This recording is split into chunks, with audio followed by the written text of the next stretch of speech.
ક્યારે એવું થયું છે કે તમે ઇન્સ્ટાગ્રામ ખોલો છો અને રીલ્સ જુઓ છો, પણ થોડા સમય પછી પણ મન ભરાતું નથી? યુટ્યુબ ખોલો છો અને એક પછી એક વિડીયો જુઓ છો, પણ કાંઈ ઇન્ટરેસ્ટિંગ લાગતું નથી?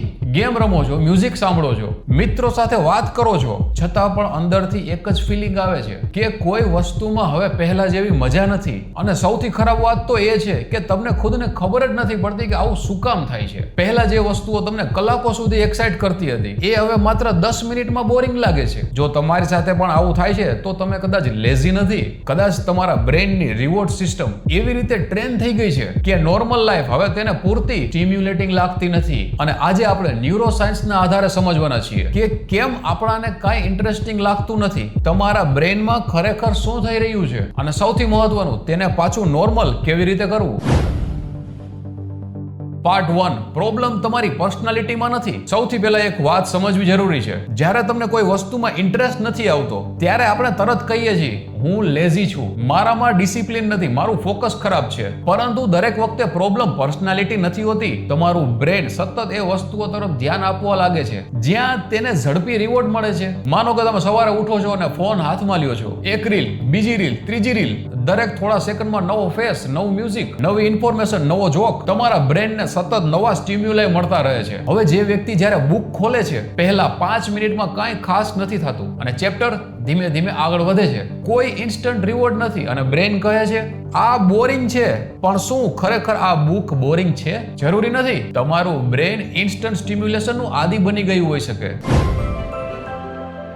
પાર્ટ 2, ડોપામિનને આપણે ઘણી વખત ખોટી રીતે સમજીએ છીએ. અહીં ડોપામિનનું નામ આવે છે એટલે ઘણા લોકો કહે છે ડોપામિન એટલે પ્લેઝર કેમિકલ. પરંતુ ડોપામિન માત્ર પ્લેઝર માટે નથી, તે મોટિવેશનલ, લર્નિંગ, રિવોર્ડ અને આ વસ્તુ પાછળ જવું જોઈએ જેવી બ્રેનની પ્રક્રિયામાં મહત્વની ભૂમિકા ભજવે છે. તમારા બ્રેનને જ્યારે રિવોર્ડિંગ અથવા અનએક્સપેક્ટેડ વસ્તુ મળે છે, ત્યારે ડોપામિન સિસ્ટમ તમને શીખવે છે કે આ વસ્તુ ઇમ્પોર્ટન્ટ છે, તું ફરીથી આ બાજુ જા. અને પ્રોબ્લેમ ત્યારે શરૂ થઈ જાય છે કે જ્યારે તમે આખો દિવસ ખૂબ જ હાઈ સ્ટિમ્યુલેશન એક્ટિવિટીઝ કરો છો. Reels, shorts video, gaming, constant notification, porn, junk food, endless scrolling, દરેક વસ્તુઓમાં નોવેલ્ટી અને ક્વિક રિવોર્ડ. અને તમારું બ્રેન કહે છે આ જ ઇન્ટરેસ્ટિંગ છે. અને પછી રિયલ લાઈફની સિમ્પલ વસ્તુઓ, walking, reading, studying, exercise, skill learning, family સાથે વાત કરવી, આ બધું કમ્પેરેટિવલી સ્લો લાગે છે. અને સ્લો એટલે બ્રેનને બોરિંગ લાગે. પાર્ટ 3, તમારું બ્રેન બોર્ડ નથી, ઓવર સ્ટિમ્યુલેટેડ હોઈ શકે છે. આ એક ખૂબ જ ઇમ્પોર્ટન્ટ ડિફરન્સ છે. બોર્ડમ અને ઓવર સ્ટિમ્યુલેશન આ એક જ વસ્તુ નથી. બોર્ડમ એટલે સ્ટિમ્યુલેશન ઓછું હોવું. ઓવર સ્ટિમ્યુલેશન એટલે બ્રેનને સતત એટલું સ્ટિમ્યુલેટ મળતું રહે કે લો સ્ટિમ્યુલેશન એક્ટિવિટીઝ ખૂબ જ ડલ લાગવા લાગે. માનો તમે આખો દિવસ શોર્ટ ફોર્મ કોન્ટેન્ટ જુઓ છો, દર 10-20 સેકન્ડમાં નવી વસ્તુ. તમારું બ્રેન સતત નોવેલ્ટી એક્સપેક્ટ કરે છે. હવે તમે 30 મિનિટ માટે કોઈ નવી સ્કિલ શીખવા બેસો છો, ત્યારે શરૂઆતમાં પ્રોગ્રેસ સાવ ધીમી થાય છે અને તેથી બ્રેનને ઓછું રિવોર્ડ મળે છે. અને તમે કહો છો કે મને આમાં ઇન્ટરેસ્ટ જ નથી, પરંતુ કદાચ અહીં ઇન્ટરેસ્ટની પ્રોબ્લેમ નથી, અટેન્શનની કન્ડિશનિંગની પ્રોબ્લેમ છે. પાર્ટ 4, નોવેલ્ટી તમારા બ્રેનને કેવી રીતે ખેંચે છે. તમારા બ્રેનને નવી વસ્તુઓ નેચરલી એટ્રેક્ટિવ લાગે છે, કારણ કે હિસ્ટોરિકલ વસ્તુ એટલે કંઈક ઇમ્પોર્ટન્ટ હોઈ શકે. નવી જગ્યા, નવો અવાજ, નવો વ્યક્તિ, નવું ઇન્ફોર્મેશન, આ બધું બ્રેન માટે પોટેન્શિયલી સિગ્નિફિકન્ટ છે.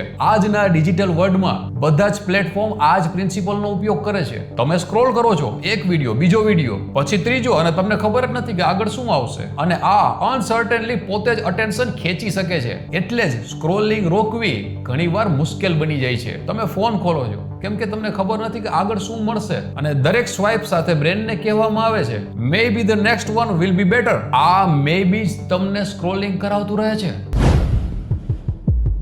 પાર્ટ 5, એટલે જ સિમ્પલ લાઈફ હવે તમને બોરિંગ લાગે છે. હવે ઇમેજિન કરો કે એક વ્યક્તિ સવારે ઉઠે છે, બ્રેકફાસ્ટ સાથે યુટ્યુબ, ટ્રાવેલ દરમિયાન રીલ્સ, કોલેજમાં ફ્રી ટાઈમ એટલે સ્ક્રોલિંગ, લંચ સાથે વિડીયો, સાંજે ગેમિંગ અને રાત્રે ઇન્સ્ટાગ્રામ, ને સૂતા પહેલા ફરી ફોન. આવા વ્યક્તિને સતત આખો દિવસ સ્ટિમ્યુલેશન મળતું રહે છે.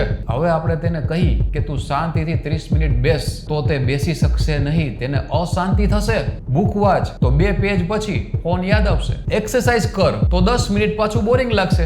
નવી સ્કિલ શીખ, પણ પ્રોગ્રેસ ધીમી હોવાથી મન લાગશે જ નહીં. એટલે આ વ્યક્તિ કન્ક્લુઝન કાઢે છે, મને લાઈફમાં કોઈ વસ્તુ ગમતી નથી, પરંતુ કદાચ સાચી વાત છે, મારું બ્રેન ફાસ્ટ સ્ટિમ્યુલેશન માટે ખૂબ જ સ્ટ્રોંગલી કન્ડિશનેડ થઈ ગયું છે. અને આ સમજવું ખૂબ ઇમ્પોર્ટન્ટ છે, કારણ કે જો પ્રોબ્લેમ લેઝીનેસ છે એવું માનશો તો સોલ્યુશન હશે કે વધુ ડિસિપ્લિન રાખો. પણ જો પ્રોબ્લેમ ઓવર સ્ટિમ્યુલેશન અને અટેન્શન કન્ડિશનિંગની છે તો સોલ્યુશન અલગ હશે.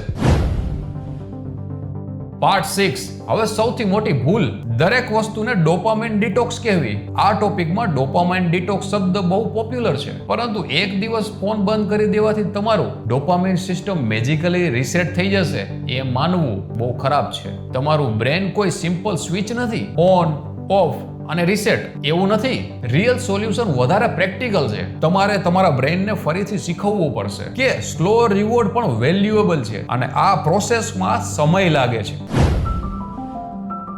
પાર્ટ 7. Solution number 1. બોર્ડમથી ભાગવાનું બંધ કરો. આ કદાચ સૌથી અનકમ્ફર્ટેબલ સ્ટેપ છે. જ્યારે તમને બોર્ડમ આવે ત્યારે તરત ફોન ન કાઢવો. લિફ્ટમાં છો તો ફોન નહીં, તમે બસમાં જાઓ છો તો સ્ક્રોલ નહીં, કોઈ કામથી તમે પબ્લિક પ્લેસમાં છો તો ફોન નહીં, એકલા બેઠા છો તો ફોન નહીં. શરૂઆતમાં આ બધી જગ્યાએ તમને ફોન વગર અનકમ્ફર્ટેબલ લાગશે, કેમ કે આપણી એક આદત બની ગઈ છે. જ્યારે આપણે એકલા પબ્લિકમાં હોય ત્યારે રીલ્સ જોવી કે કંઈ બી કરી ફોન આપણા હાથમાં હોય જ છે, કેમ કે તમારું બ્રેન સ્ટિમ્યુલેશન માંગે છે. પરંતુ થોડા સમય પછી તમે મહત્વપૂર્ણ વસ્તુ નોટિસ કરશો, પરંતુ તમારું બ્રેન ફરીથી સ્લો સ્ટિમ્યુલેશન ટોલરેટ કરવાનું શીખી રહ્યું છે.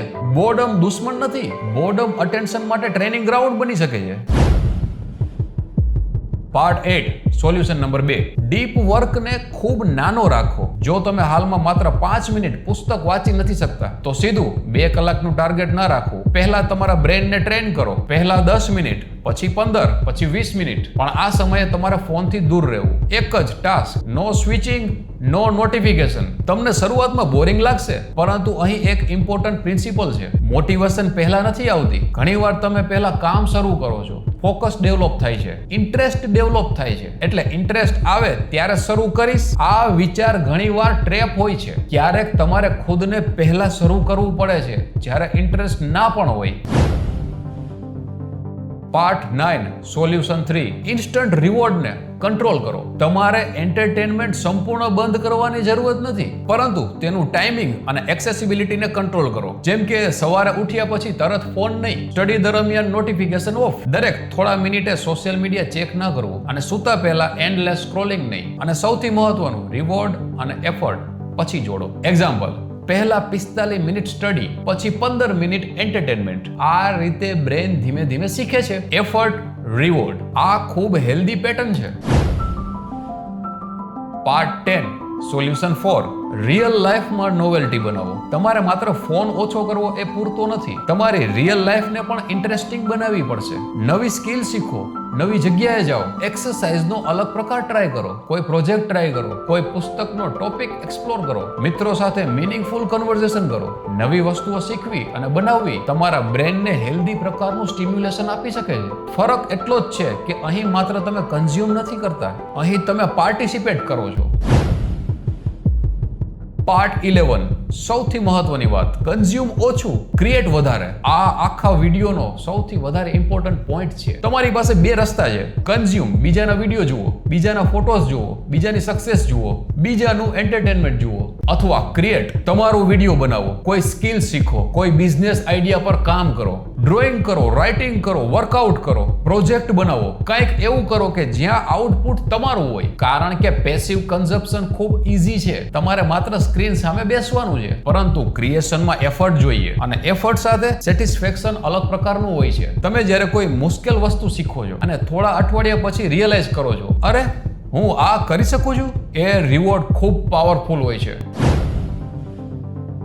પાર્ટ 12. તમારું બ્રેન ફરીથી કોઈ સિમ્પલ થિંગ એન્જોય કરે છે. હવે તમને કદાચ લાગે, શું હું ફરીથી પહેલા જેવો બની શકું છું? ઘણીવાર હા. તમારી હેબિટ બદલવાથી અટેન્શન અને રિવોર્ડ સિકિંગ પેટર્નમાં સુધારો આવી શકે છે, પણ આ ઓવરનાઇટ નથી થતું. તમારે થોડા દિવસ નહીં, કન્સિસ્ટન્ટ બિહેવિયર ચેન્જ જોઈએ. અને શરૂઆતમાં આ બોરિંગ લાગશે, પણ આ નોર્મલ છે, કારણ કે તમે બ્રેનને નવી ડાયરેક્શન આપી રહ્યા છો. એક દિવસ ફોન વગર બેસશો, બીજા દિવસે પણ, પછી થોડું રીડિંગ, પછી થોડી એક્સરસાઇઝ, થોડું ડીપ વર્ક, થોડું સોશિયલ ઇન્ટરેક્શન અને ધીમે ધીમે જે વસ્તુઓ પહેલા બોર લાગતી હતી તે ફરીથી મિનિંગફુલ લાગવા લાગશે. આખરે એક વાત યાદ રાખજો, તમને દરેક સમયે એન્ટરટેનડ રહેવાની જરૂરત નથી. લાઈફનો દરેક મુમેન્ટ એક્સાઇટિંગ નહીં હોય. કેટલીક પ્રોગ્રેસ ખૂબ સ્લો હશે, પણ એનો અર્થ એ નથી કે તમારી લાઈફ ખરાબ છે. આજના સમયમાં સૌથી મોટો પ્રોબ્લેમ કદાચ લેક ઓફ એન્ટરટેનમેન્ટ નથી. પ્રોબ્લેમ એ છે કે આપણે સતત એન્ટરટેનમાં જીવવા લાગ્યા છીએ. તમારી લાઈફ બોરિંગ નથી, તમારું અટેન્શન બસ ખૂબ જ વધારે જગ્યાએ વેચાઈ ગયું છે. So consume less, focus more, create something and let your brain learn to enjoy life again.